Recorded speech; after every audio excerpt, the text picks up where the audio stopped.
ஒரு நல்ல professional friend அப்படின்னு நீங்க நினைச்ச யாராவது ஒருத்தங்க இருக்காங்களா? ஏன்னா காலையில எந்திரிச்சதுல இருந்து இந்த மாதிரி ஏதாவது அடிக்கிட்டே இருந்துச்சுன்னா வாழ்க்கையில மறக்கவே முடியாத யாரோ ஒருத்தரை பார்க்க போறீங்கன்னு அர்த்தம்.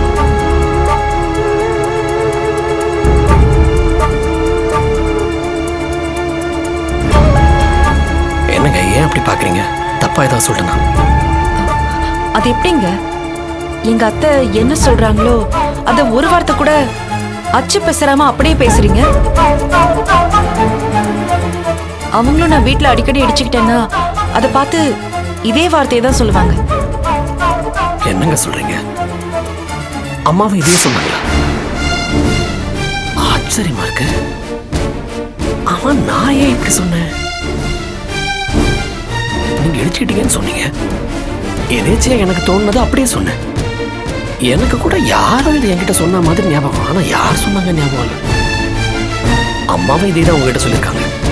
ஆக உங்க எதிரி யாரோ உங்க எதிரில வந்து நிக்க போறாங்க. எச்சரிக்கையா இருங்க.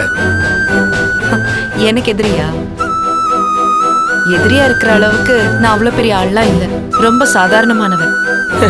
ஏங்க எதிரிங்கன்னா வேல் கம்பு வீச்சர்வால்லாம் எடுத்துக்கிட்டு ஆட்டோ கார்ல எல்லாம் வந்து இறங்குவாங்க இல்லைங்க. நம்ம கருத்துக்கு எதிர்கருத்து இருக்கிறவங்க கூட ஒரு வகையில் எதிரிங்க தான். நான் எல்லாரும் வேணும்னு தான் நினைக்கிறேன். என்னதான் எல்லாரும் வேண்டாதவளா பாக்குறாங்க.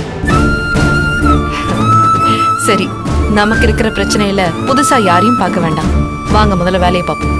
சரிங்க. எங்க? ஐயோ, நான் வாயிலே போட்டுக்கிறேன். நான் சொன்ன மாதிரியோ இல்ல அம்மா சொன்ன மாதிரியோ உங்களுக்கு எதுவுமே நடக்கக்கூடாது. ஏங்க இன்னைக்கு ஏதாவது முக்கியமான வேலை இருக்கா? இல்ல முக்கியமான வேலை எதுவும் இல்லைன்னா பேசாம இன்னைக்கு ஒரு நாள் மட்டும் கடைக்கு லீவ் விட்டு வீட்டுல இருங்களேன். நாளைக்கு வந்து கடை திறந்துக்கலாம். அப்படிலாம் பார்த்தா வாழ முடியுமா? உண்மையிலே அப்படி யாராச்சும் வந்தா கூட பாத்துக்கலாம்.